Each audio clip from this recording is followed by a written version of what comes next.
This episode was brought to you by Nail It and Scale It, the world's leading fast growth program for business.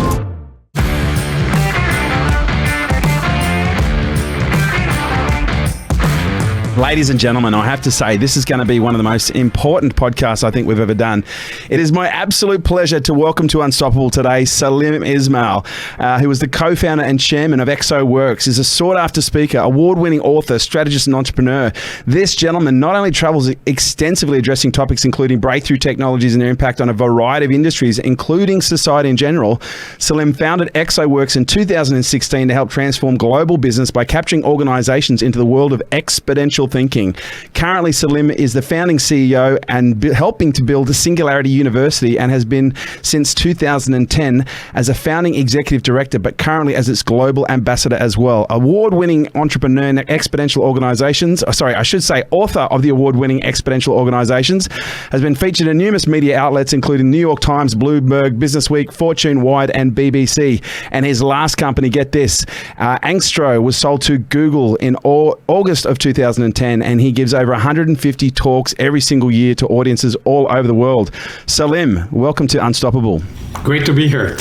Fantastic. Well, I haven't forgotten who I am so far, so this is a good start. Mate, reading your bio, it really does read like the who's who of connectors in the entire world. Going through Singularity University, the thing that I think about is the 6 degrees of separation, and they say that we're only ever 6 people away from being connected to anyone on this planet. But I look at the level of connection and the connectivity that you have, and I sit back and I go, oh my God, you literally are connected all the way to the top in some of the most dominant and prominent and important industries in the world right now. But the question that I guess I just can't really escape is, where did it all begin? How did you become so prolific in what you do? If you ask many people that have kind of gotten to this level, the fundamental answer is luck. If we try to prescriptively say here's where we're going to go, it's never going to happen. I think karma is dragging me kicking and screaming along a certain path, and you only see it after the breadcrumbs. You look back and you go, oh, I was there and there and there, and that got me there. And it's been a series of insane coincidences. With the mindset of always saying, okay, let's just go with whatever's coming and be with it and go with the flow. And if you have the courage to do that, then doors open up that you didn't expect. And Singularity is a great example. I was the head of innovation at Yahoo, and I set up a relationship between Yahoo and NASA to do some interesting projects. And the NASA people invited me to the founding conference of Singularity University, where they brought 70 thought leaders together. I'd never heard of Ray Kurzweil or Peter Diamandis or the X Prize or even the Singularity. Walked in totally blank and asked a lot of questions. And that may have been the key. And a few weeks later, Peter said, do you want to run it? So I got home that day. My wife said, how was your day? And I said, I'm a dean. I don't know how that happened. And so that kind of pattern has gone repeatedly. And you get to a point where you kind of go, okay, I'm embracing this type of weird coincidence. And then you start to be able to manifest it. And that's another higher level of chaos. Yeah, that's a whole nother topic of conversation. But in your timeline, at what point did you start to find a level of flow in, I guess you could say, whether it be your career path or your journey that you look back on now and go, man, there's a lot of breadcrumbs that were pretty obvious to me now, but at the time they weren't. Where did the first breadcrumb get dropped? Probably at university the first one was probably we moved from India when I was 10 years old to Canada. And I was really unhappy about it, but it set me up to be in a place that was a little bit more safe and protective. My father hated noise, dirt, pollution, and corruption. So India is not a great place if those issues are a problem. And so we ended up in Canada, which was one. The second one would probably be, I was in my second year at engineering, and I failed my semester. In fact, I failed so badly they kicked me out and said, "Don't come back." And I appealed and I got back in, and I was hunting around for the least workload discipline where I could get a technical degree, and it turned out to be theoretical physics. So I did my degree there in that, and that was another one of these pivots, right? And there's parallels with people. You always life throws you these weird obstacles, and your success is about how well can you navigate and overcome those obstacles and pivot around them. And the startup world calls them pivots nowadays. And there's been a series of those along the way, maybe every few years. I've noticed that every 5 years or so, the universe throws me a total curveball and everything changes. And I have to be ready for that. And so when it throws these curveballs, does it appear to be unpredictable chaos, or does it appear to be a little bit of order in terms of, the questions that you're asking about life and yourself and where you're going?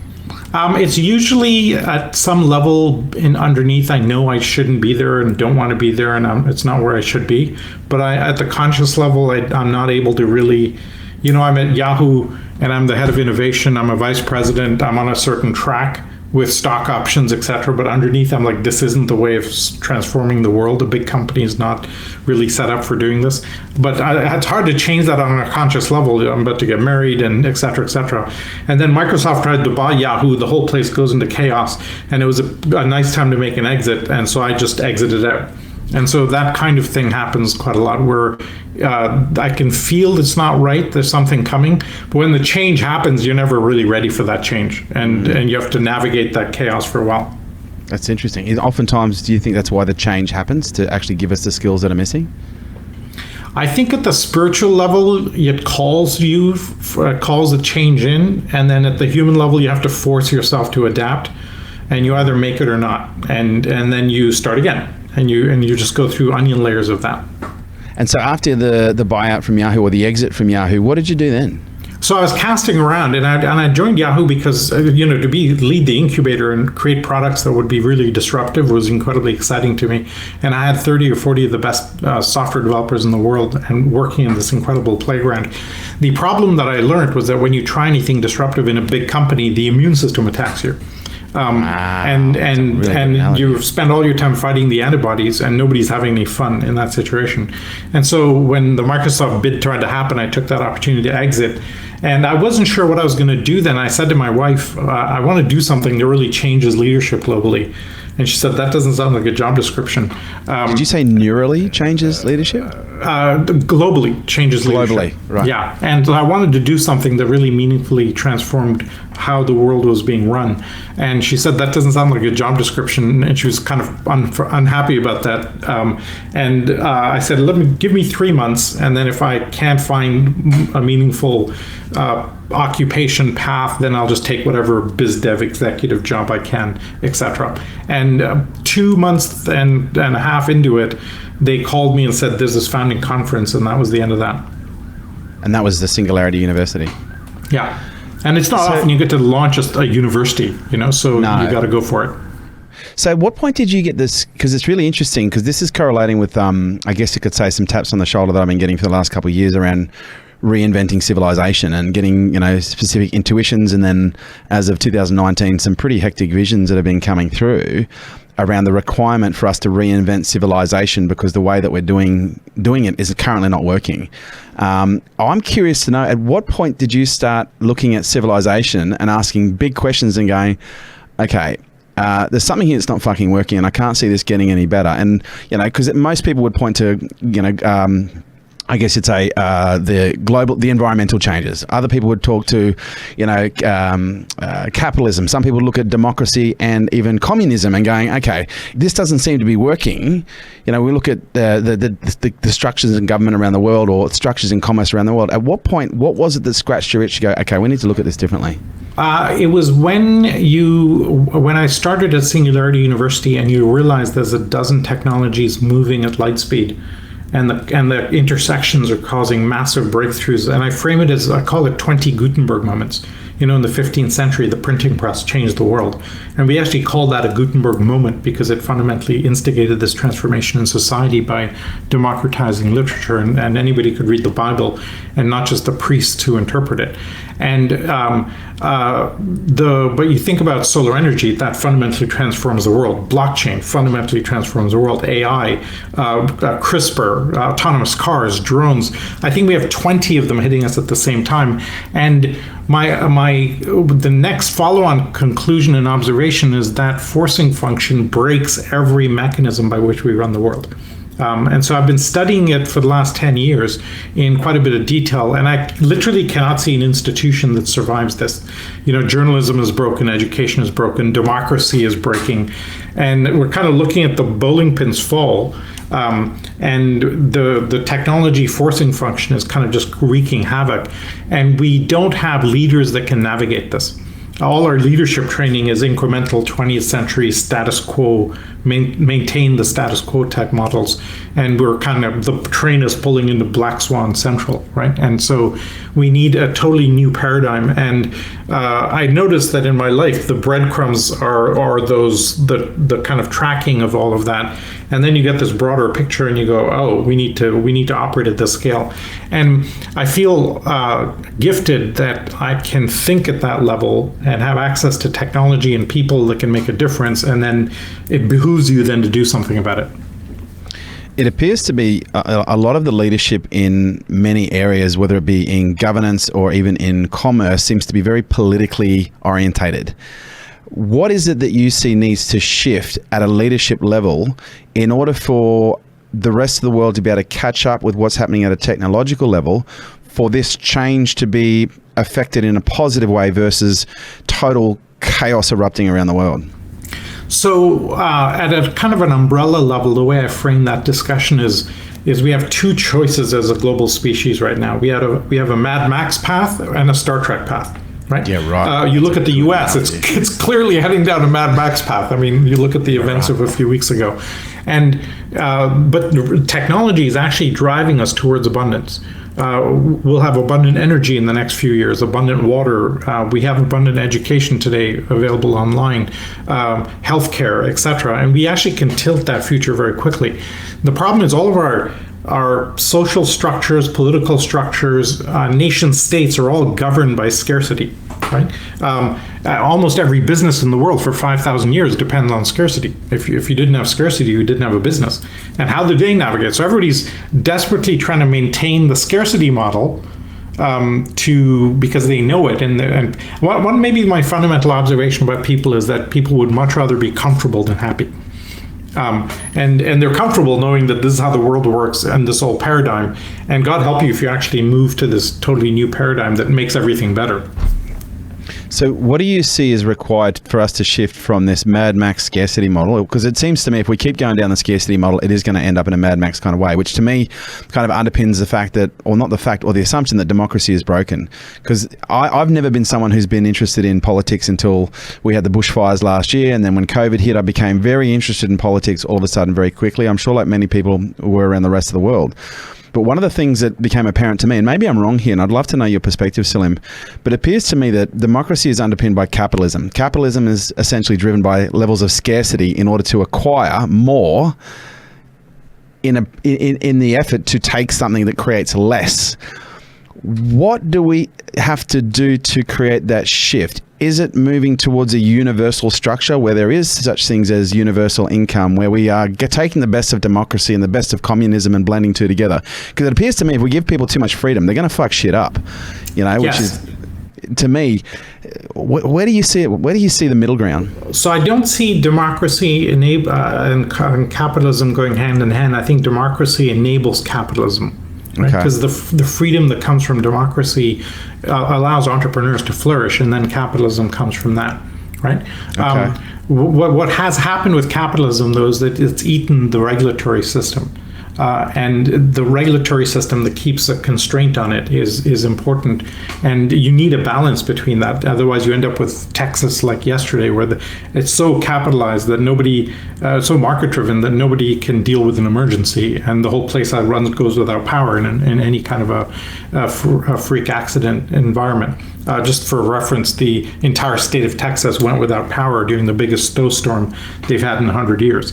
And so because the market structure has totally failed and nobody has any incentive to fix it in the short term. So the whole thing is without power and will stay that way for a while because of it. So the problem with capitalism is it needs regulation, and democracy has enabled that, but then capitalism in many countries, and extreme in the US, has basically eaten democracy.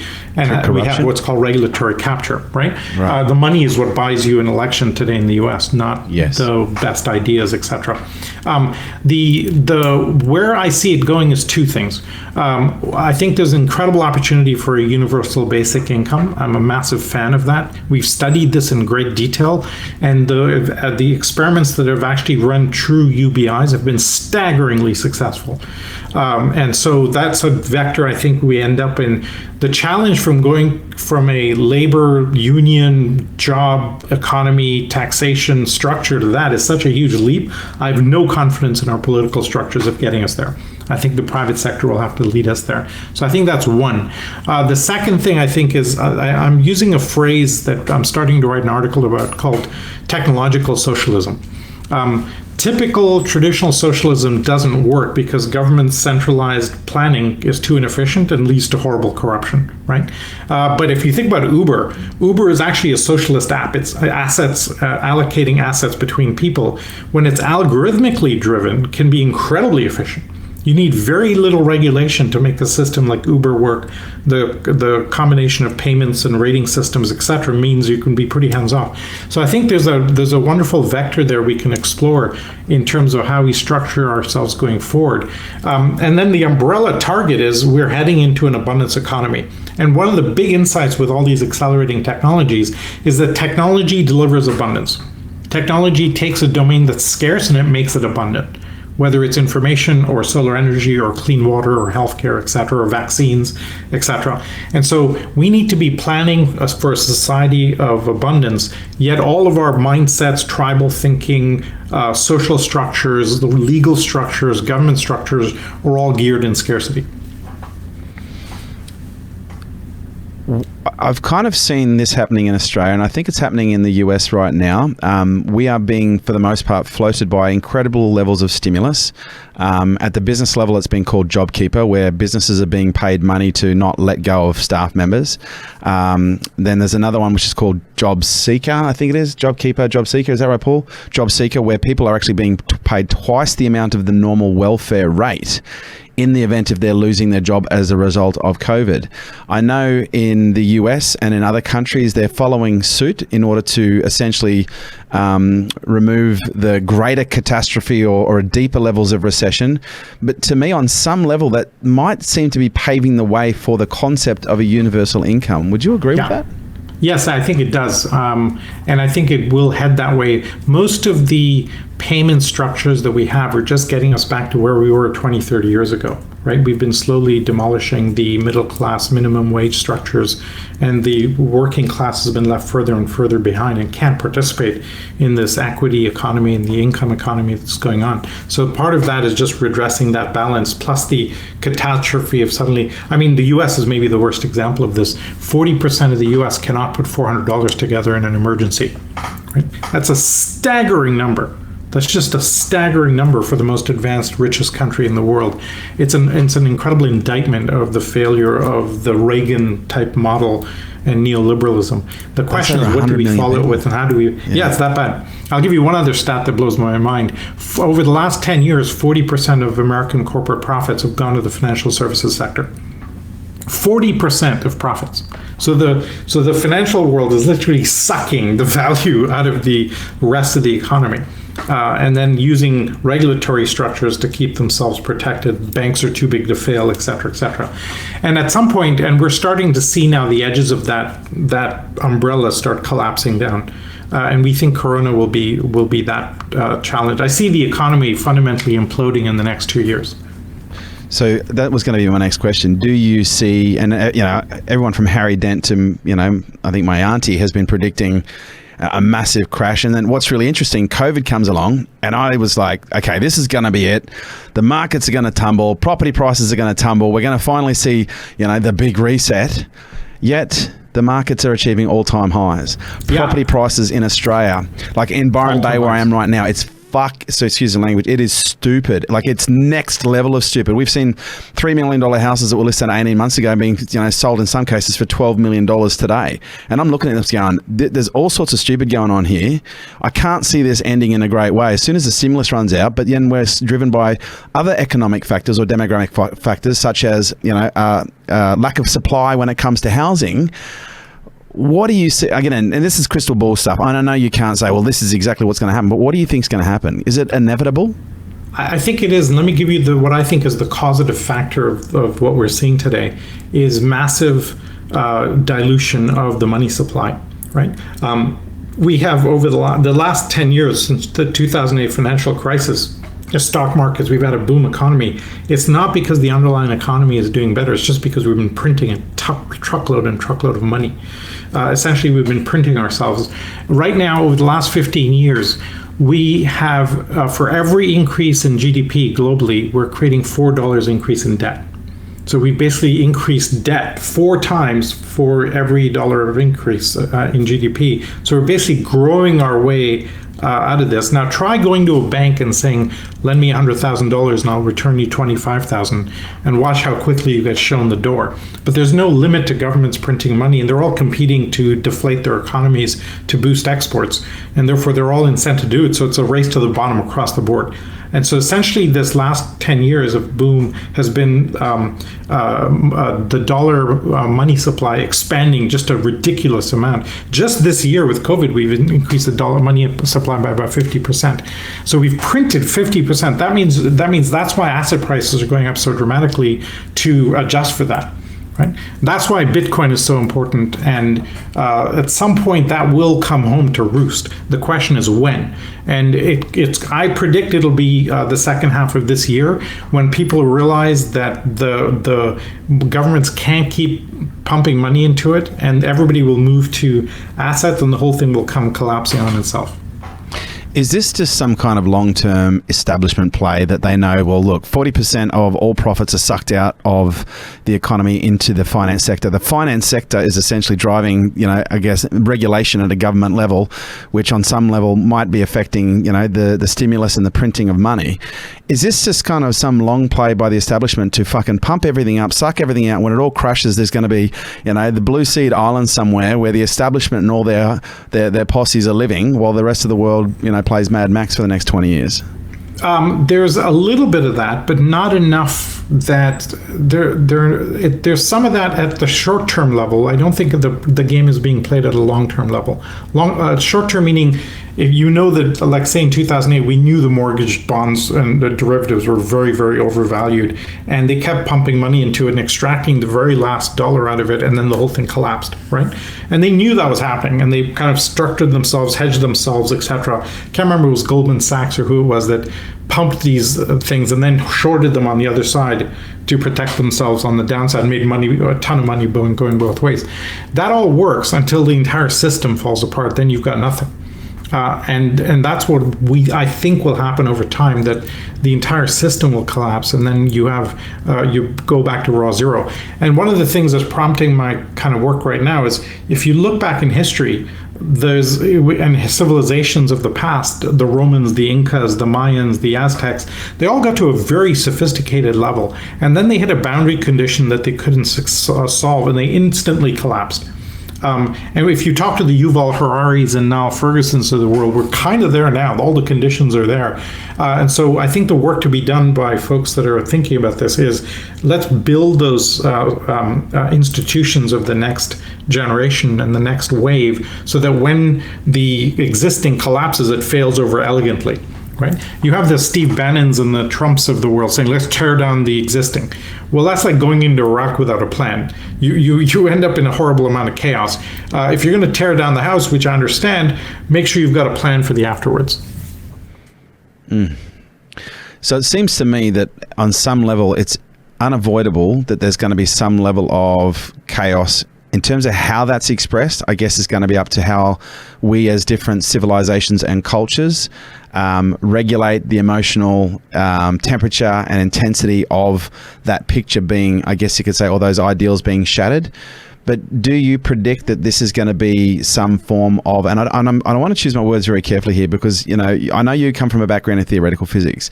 I'm very much of the belief that, this entire Newtonian space that we lived in is made up of equal parts of positive and negative charge that are expressed not just in nature, but also in our ability to see events. So every good situation is always going to have an equal and opposite bad perspective, as is every bad perspective or situation is going to have an equal and opposite good. It just comes down to the consciousness of the individual to be able to balance both in the moment, to see the synchronicity. Yeah. What does that collapse in your mind based on the current temperature of consciousness in different governments and institutions, the current temperature of, military posture with different economies? What does that collapse look like to you?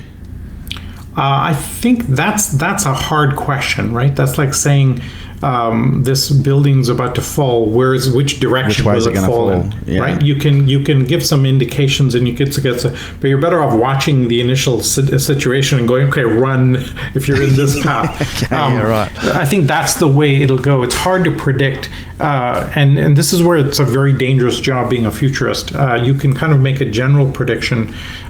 For example, Paul Sappho, who's one of our forecasters and futurists at Singularity, made a comment on stage in 2010, and he said, I don't expect the US to exist as a country in 30 years. And that was 10 years ago. And when you look every 2 years, he's like, oh, yep, tick, tick, tick, and these boxes are being ticked along the way. Now, you don't know which boxes. You didn't know how crazy it would get, whatever, but it's heading that direction. And so it's like an avalanche coming down. You're going to get buried. You just don't know which side is going to come from first, but the general trend is definitely a whoosh in this direction. So I think that's one. The question of the timing of that is very hard to predict, but I think it is happening. And the question is, what does it look like? I think the opportunity is to say, okay, and there's a fellow called Lawrence Bloom who gave us an amazingly elegant analogy for where we are. He said, look at the last few hundred years and look at capitalism and fossil fuels as a booster rocket that got us out of low Earth orbit. It took us out of horrible scarcity, depravity mindset. We've lifted the world's wealth incredibly. 200 years ago, 94% of humanity lived in extreme poverty. 94%, and then that's on price parity $2011 equivalent. Today we're down below 9%. And that's just a staggering progress made by the incredible advances in this. But that when you have a booster rocket and it lifts you out of low Earth orbit, at some point you have to jettison that rocket and take on a much lighter craft to take you to the next level. And we're kind of at that point now where we need to get rid of the booster rocket, because if you keep holding on to it, you plummet back down. And there's people like various politicians and so on that really like their fossil fuels. They like capitalism, but it's run its course, and now we need to find those next structures and build that new craft. And I think that's a very elegant way, because it doesn't make the past wrong. We couldn't have gotten here without those incredibly powerful forces, but now we need new thinking to take us to the next level. Some people might suggest that part of that rocket that needs to be jettisoned is 2/3 of the population, because we are, as a species, too prevalent.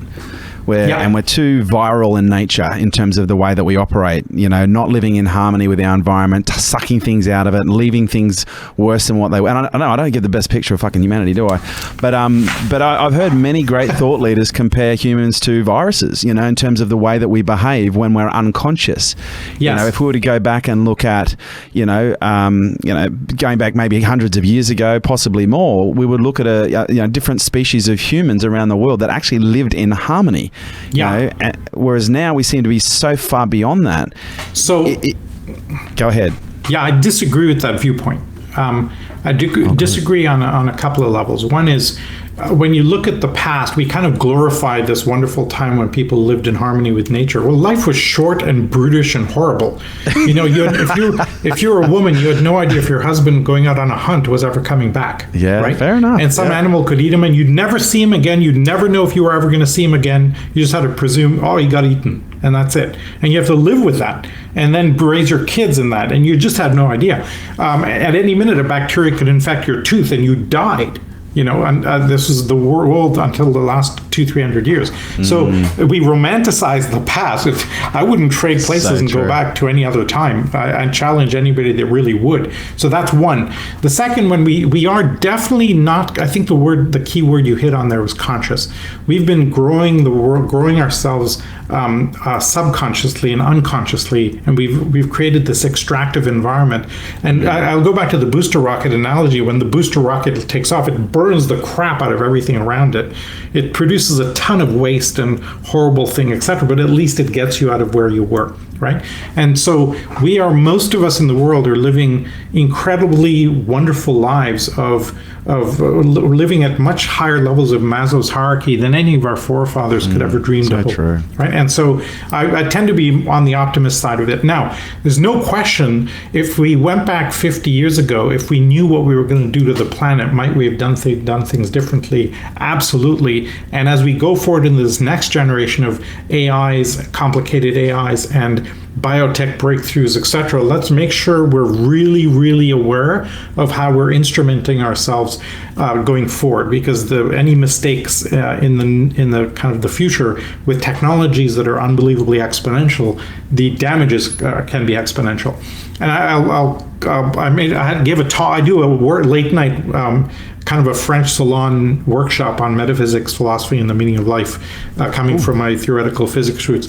And my father came. Yeah, sorry. Oh, is this something you just do in your own house? I do this kind of ad hoc once a month or every few months. So I get a group of people together and we do this late night discussion on stuff. I did it for all the Singularity classes, because when you see the full implications of the future of technology, it really asks the big questions about why are we here? What does it mean to be human? What's the future of humanity, etc. And it's hard to become practical unless you have some framing for it. So how do I get in on that? Just out of the question, just as a side note, you might say I'm just going to ask the question: how do I get in on one of those? Oh, I'll let you know when we're doing it. We'll do another one in about 3 weeks. So I'll let you know. Bless your cotton socks. Okay. So we and my father, who's 93, came to one of these, and somebody put up their hand and said, "I really loved your talk, Fixing Civilization."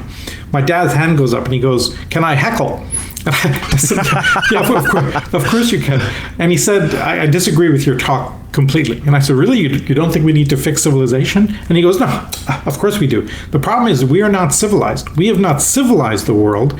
We have materialized the world." Ooh. Right? And it was like, damn. There's the wisdom of the elders right there, putting a really wonderful perspective on what's happened. So what we've done over the last few thousand years is we've materialized the world. Now it's time to actually civilize it, right? Oh, I love that. So that's my dad. Okay, there are so many more questions I want to ask you. This is doing my head in because I'm going, okay, I've got 8 minutes. Let's do this well.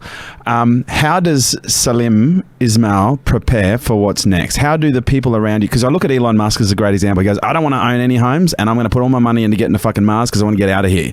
You know, and I know I'm making a little bit of a comical kind of observation here, but there seems to be a level of, okay, is that a comical observation, or has Elon kind of, got a level of intellect where he's going, okay, there's clearly going to be a massive level of crash across the board. I'm going to pull out all my money out of anything material, put it into the only thing that I can do that's going to get me to a place where we can reinvent from scratch. Right. So from Salim's perspective, and again, this is a bit of a financial / philosophical / question around life, love, family, and how to prepare. What are you doing to prepare?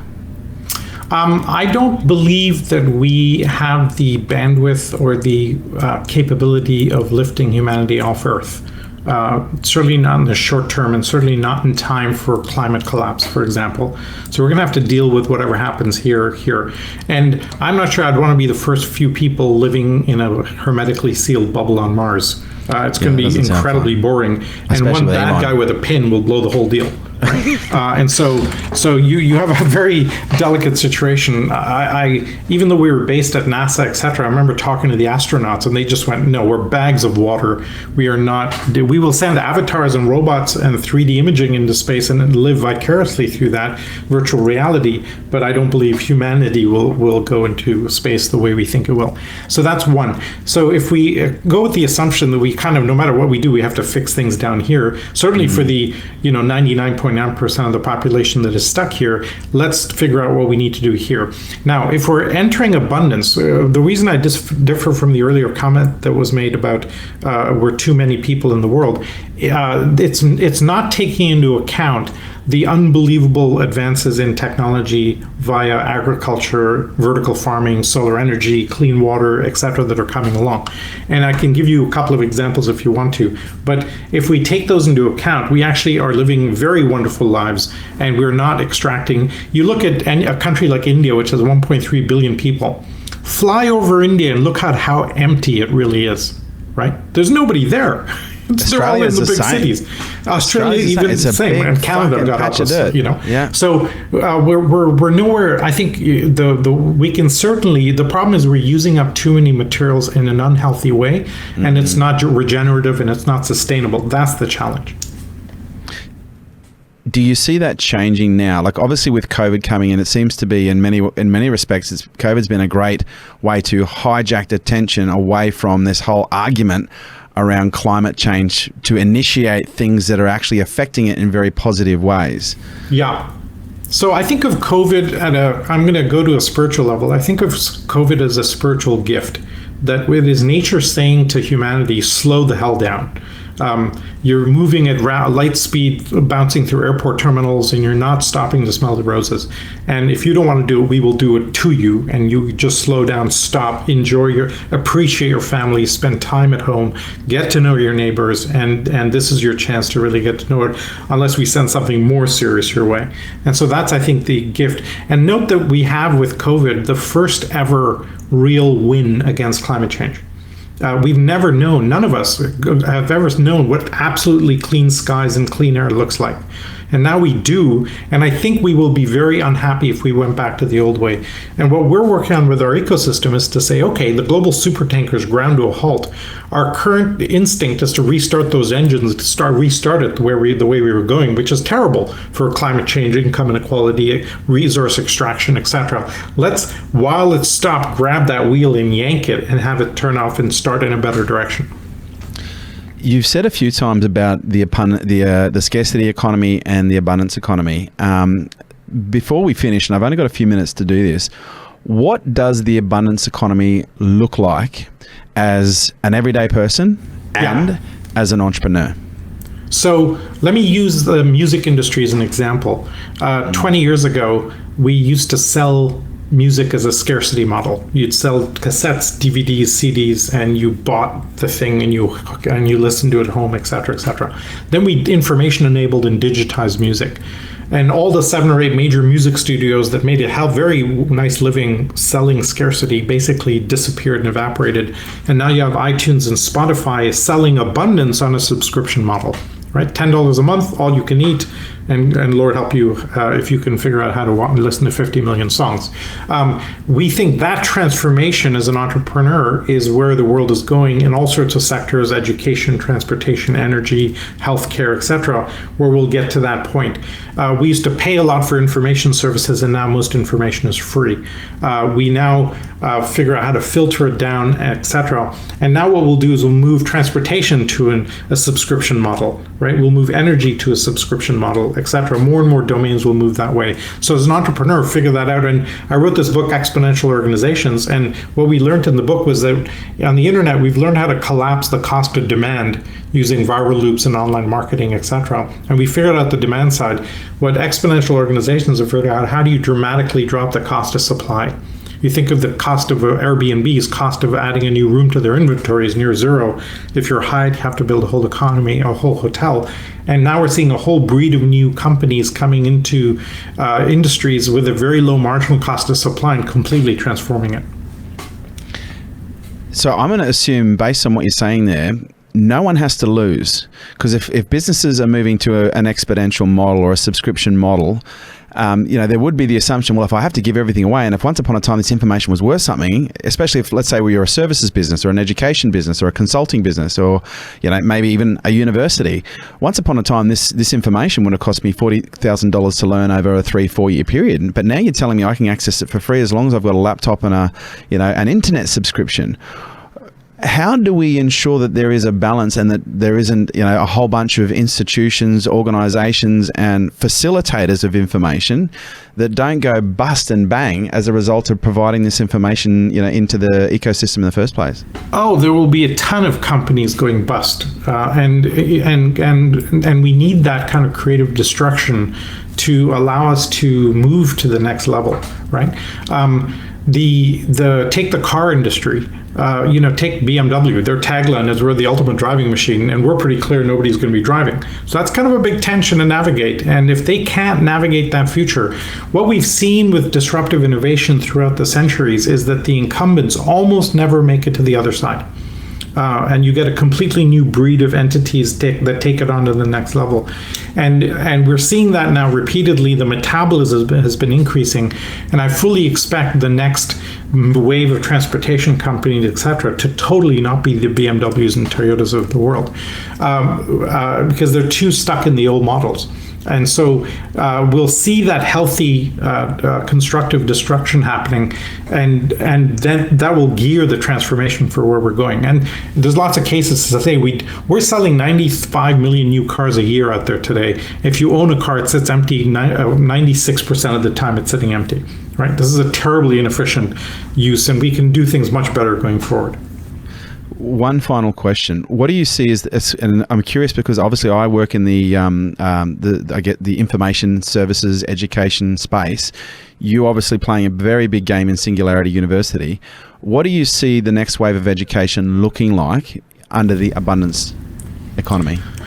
Yeah, so I think there's 2 or 3 key things. I think number one, we're moving from a supply side to a demand side model. So in traditional education, we would go to university, get a degree, get expertise in accounting, legal, becoming a lawyer, becoming a doctor, learning some craft, being really good at that, and then selling, hoping to sell that in the marketplace, in the job marketplace, right? And constantly people are asking, what education should my kid get so they can get a job in the workplace? Essentially, all of our education today is job schooling. But it's supply side driven, where we kind of take on supply and then we hope to sell it. What we're seeing in this new wave is that education will become demand driven, where you say, what problem do you want to solve? And then go acquire the skills and technologies and pull them into place to solve that particular problem. Today, when somebody takes on a new job, they get a new role, and then they go, okay, what skills do I need to take on and be able to do this new job?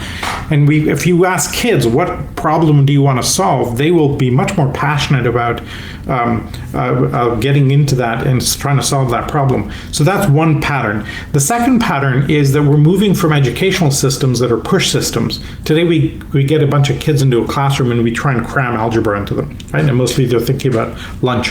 But we're going to much more of a pull model in the same way as I said. Today we pull down the learning in modules as we need to for whatever task at hand. One of the most profound observations that we saw at Singularity University was that if you're doing a master's degree in any of these fast-moving technologies like advanced robotics or biotech or neuroscience, today, literally by the time you finish your master's degree, you're out of date. Because the field is moving faster than our ability to teach it. That's a structural issue that can't be solved. And the final one is the concept of a job is disappearing, right?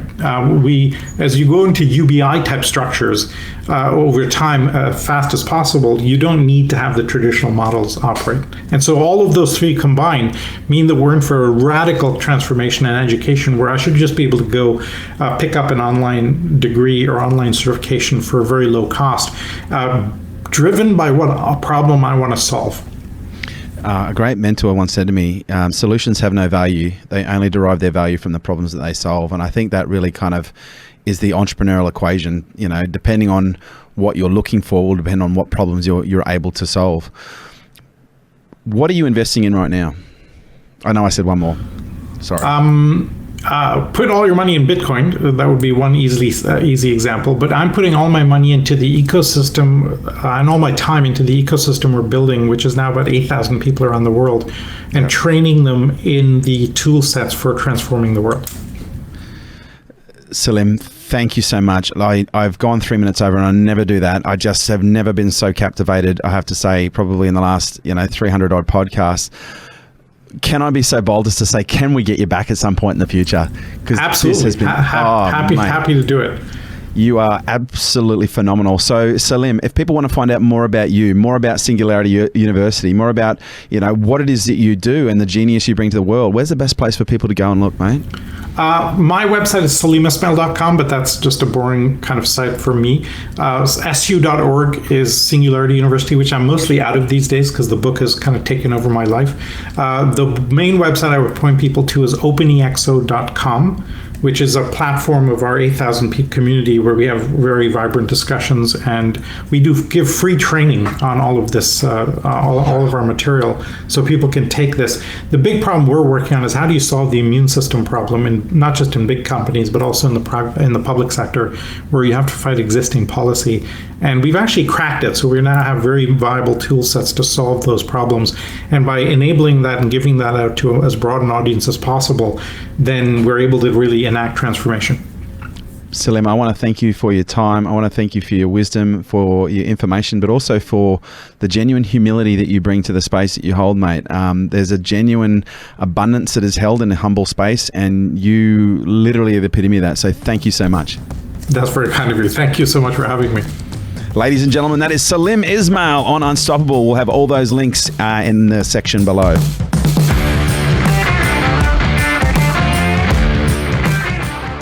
This episode is brought to you by Nail It and Scale It, the world's leading fast growth program for businesses. If you have ever wanted to grow your business faster than what you can right now, if you need to make more revenue, if you need more leads, if you need more clients, if you need to know how to plan your business in a strategic way in order to hit big goals, if you need to learn how to scale your business and grow your team and your business so that you have more freedom, then this program is for you. Imagine 3 days immersed with me where we cover all aspects of business, but we do it from an immersive but also an execution standpoint. We execute every step of the way, and we're looking at 5 key areas. We're looking at your psychology, we're looking at your marketing, your sales, your leadership, and we're looking at your planning and how we integrate these 5 key areas to grow your business and your brand quickly. So if you'd like to find out more information, kerwinray.com.